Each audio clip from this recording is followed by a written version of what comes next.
Students, this video is for class 9th chemistry. We are on chapter 2, Is Matter Around Us Pure? Today's topics are separation of immiscible liquids and sublimation process. We are going to do these two methods today, two methods of separation. First is separation of immiscible liquids. Now first of all you should know that what do you mean by immiscible liquids? Immiscible liquids are actually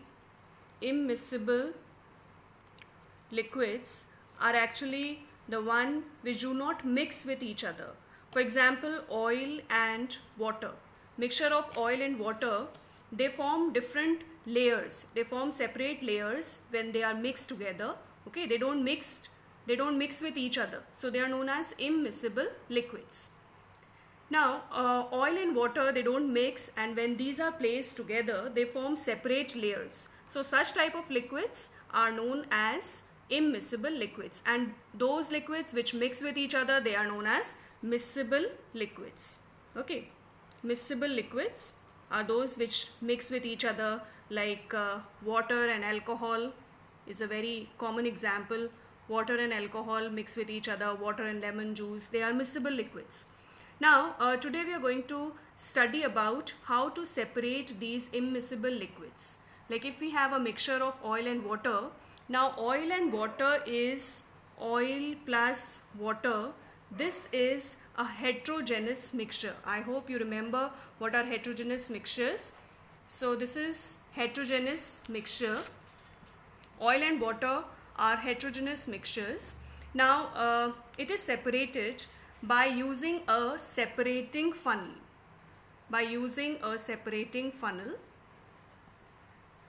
We separate oil and water by using a separating funnel.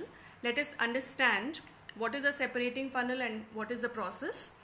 Now, this is a separating funnel.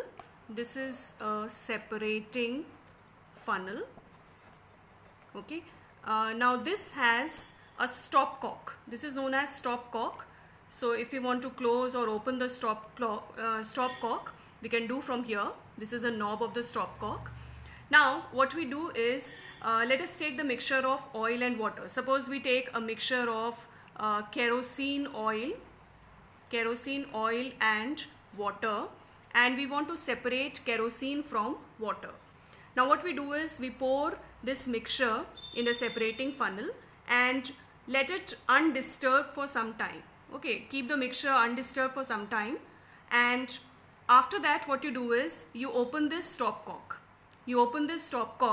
and pour out the lower layer of water carefully. Naturally, water is more dense, so water is going to settle at the bottom and oil is going to float.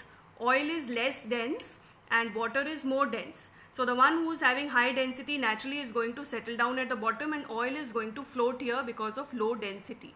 Okay, so when you open this stopcock, what will happen? The water is going to flow, and as soon as you see the oil layer reaching the stopcock, you have to close this stopcock. Okay, so that the oil remains in the funnel and water can be collected in the beaker. Okay, so this is how we separate a mixture of oil and water. And sometimes a question comes at what is the principle of separating funnel.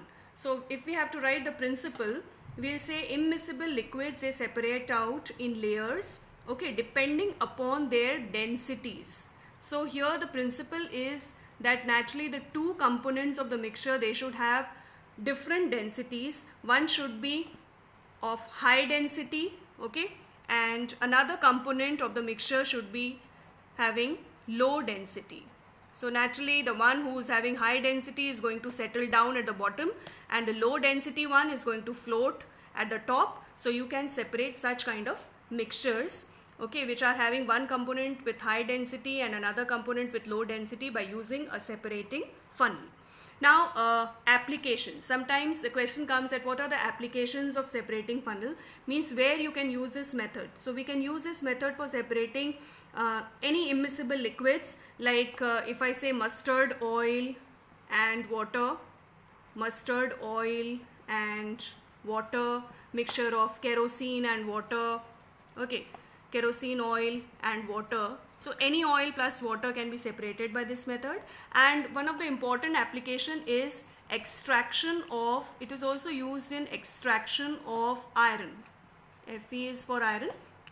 So in extraction of iron from its iron ore, it is used, and the lighter slag, that is known as slag, right? So lighter slag is, naturally the slag is lighter, so it is removed from the top, and the molten iron is collected at the bottom. So molten iron is collected at the bottom, and the slag is lighter, so it floats at the top, so it is removed and molten iron is separated. So this method is used for extraction of iron from its ore.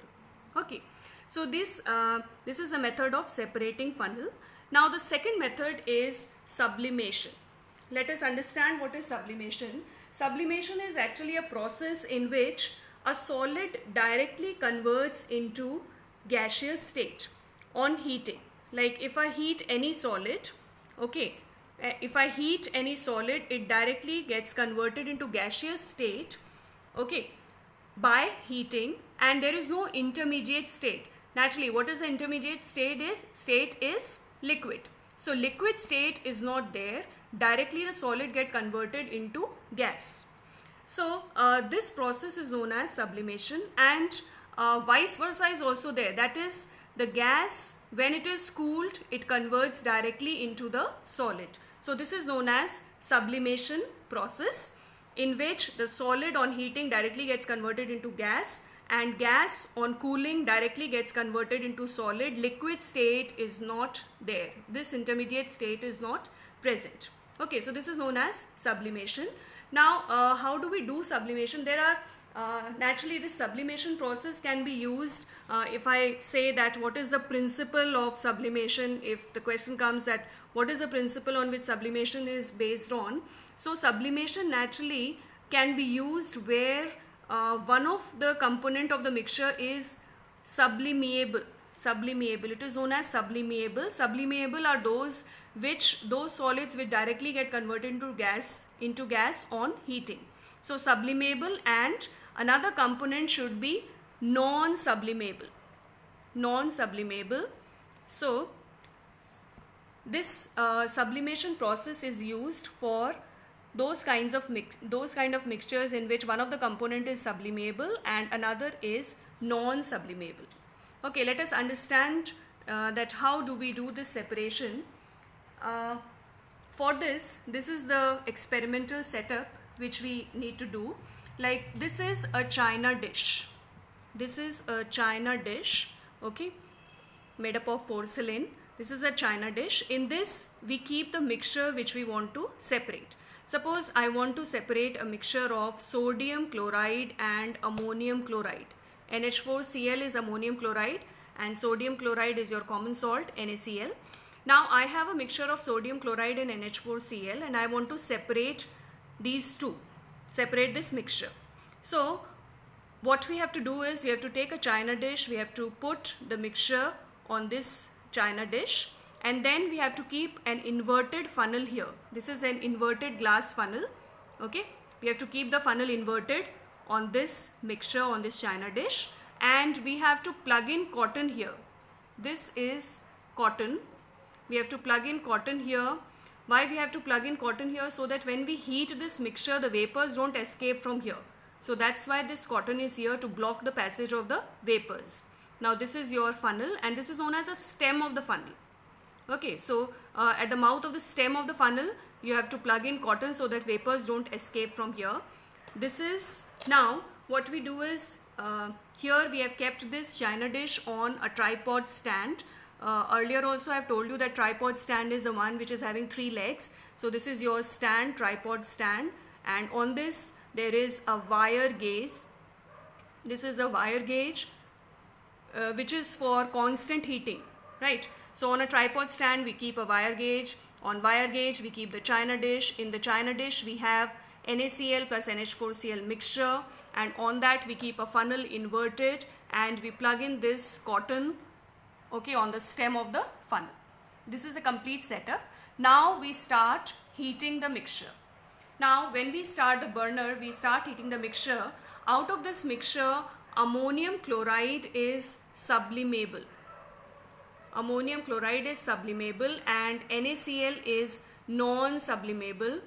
So when we heat this mixture of NaCl and NH4Cl, ammonium chloride vapors are going to move up, okay, and sodium chloride is going to remain here in the china dish, and ammonium chloride vapors are going to move up and they get collected on the walls of this is the inner side of the funnel. So on the inner side of the funnel you will see the vapors of ammonium chloride, NH4Cl.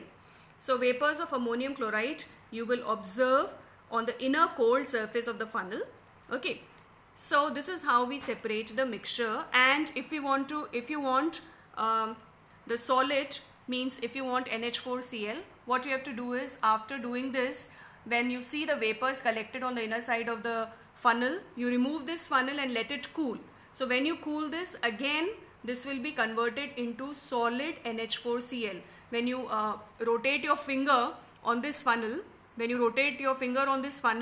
you will find that white powder sticks to your finger, and that is ammonium chloride solid powder, okay. Now there are several examples of sublimable components, sublimable substances. One is naphthalene. Naphthalene, you must have seen naphthalene balls in your houses. We keep naphthalene balls in our woolen clothes or expensive clothes, okay, to protect them from the germs, etc. So naphthalene balls, they directly get converted into vapors. They are sublimable. Naphthalene is sublimable. Camphor is there. I hope everybody knows what is camphor. Camphor also is sublimable.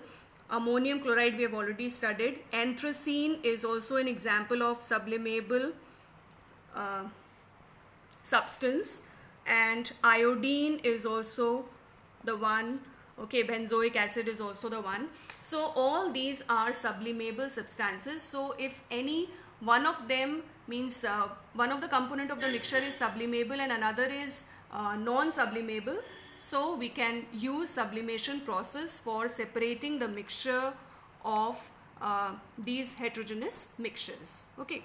Thank you.